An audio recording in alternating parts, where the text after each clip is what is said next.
अस्सलामुअलैकुम my YouTube family, कैसे हैं आप लोग। I hope you all must be doing well. और अल्हम्दुलिल्लाह मैं भी खैरियत से हूँ। और इस वक्त जो है यानी आज का जो व्लॉग है वो मैं रात के टाइम से स्टार्ट कर रही हूँ। तो सीन कुछ यूँ था कि हमारा रात को रेंचर्स जाने का प्लान बन गया था। तो मैंने सोचा कि मैं ज़रा आप लोगों के लिए वीडियो भी बनाती हूँ और साथ में रेंचर्स की एम्बियंस को और फूड को ज़रा रिव्यू भी करते हैं। तो सबसे पहले अगर रेंचर्स की बात करें so it's a restaurant chain. और इसकी जो रेस्टोरेंट्स है वो इस्लामाबाद में भी है, रावलपिंडी में भी है और लाहौर में भी है। कराची में अभी तक इसका कोई रेस्टोरेंट नहीं है और अब इन्होंने पेशावर में भी अपना एक रेस्टोरेंट लॉन्च कर दिया है। और पेशावर में अगर इसकी लोकेशन की बात करें so it is located opposite to HBK on ring road.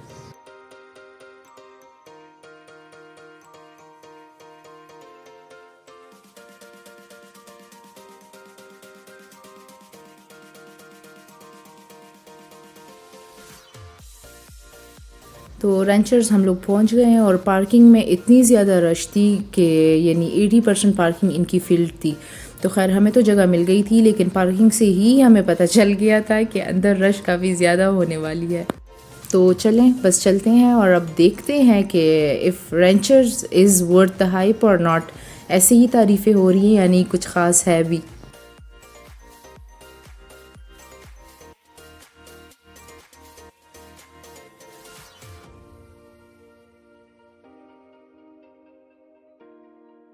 तो अंदर हम लोग आ गए थे और इनका जो ग्राउंड फ्लोर था तो उस पे इतनी ज़्यादा रश थी और इतने ज़्यादा लोग थे कि लिटरली मुझे वीडियो बनाते हुए शर्म आ रही थी।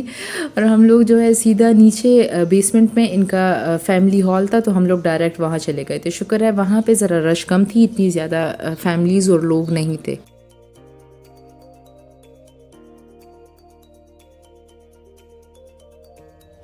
तो एंटर होते ही जो है आपको काऊ बॉय थीम की चीज़ें दिखेंगी, यानी बड़े मज़े की डेकोरेशंस इन्होंने की हुई थी और वॉल्स पे जो है डिफरेंट चीज़ें लगाई हुई थी। बैरल शेप में इनकी टेबल्स थी और इसके अलावा जो है पेंटिंग्स वगैरह थी। तो बड़े मज़े का जो है इन्होंने डेकोरेट किया हुआ था और अच्छा भी लग रहा था क्योंकि अभी अभी तक ये बिल्कुल न्यू है। इसको आई गेस 1 मंथ हुआ होगा या उससे थोड़ा सा ज़्यादा या कम होगा, लेकिन इतना टाइम नहीं हुआ। तो देखते हैं टाइम के साथ साथ ये चीज़ें ऐसे ही रहती हैं कि नहीं।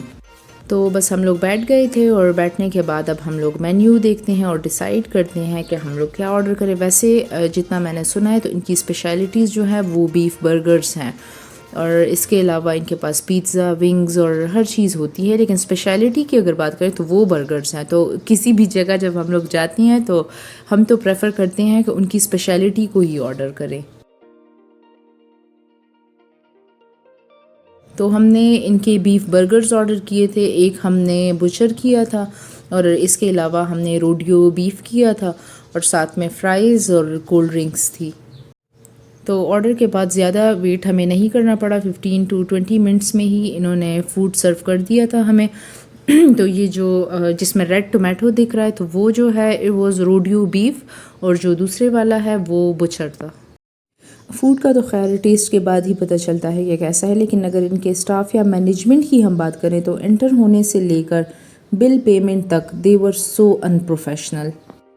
कोई भी चीज़ इनसे मैनेज ही नहीं हो रही थी। यानी अगर प्रोफेशनलिज्म की बात करें तो अभी तक जो मुझे सबसे अच्छा स्टाफ लगा है ना तो वो चीज़ियस का है।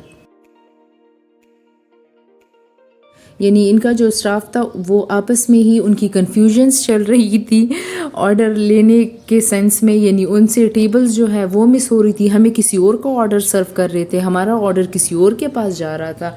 तो सारी चीज़ें जो है वो ऐसी ही थी बस। और अगर फ़ूड की बात करें तो जैसे इनका स्टाफ अनप्रोफेशनल था वैसे ही इनका फ़ूड भी कुछ ख़ास नहीं था।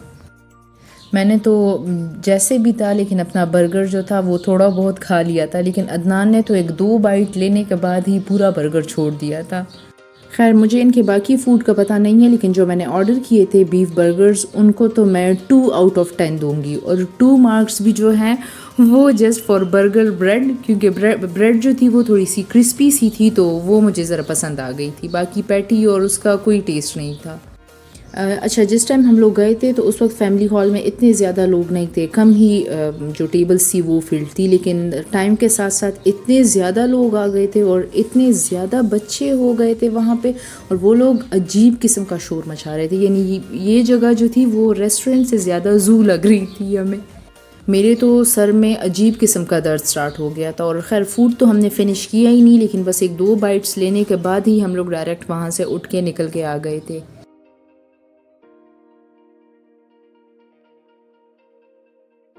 रैंचर्स जाने का जो प्लान था वो मेरा था, और अदनान जो थे he was making fun of me. लेकिन चलिए, जो भी है, नए रेस्टोरेंट्स वगैरह को ट्राई करना तो बनता है, अगर ट्राई नहीं करेंगे तो पता कैसे चलेगा कि अच्छा है कि अच्छा नहीं है।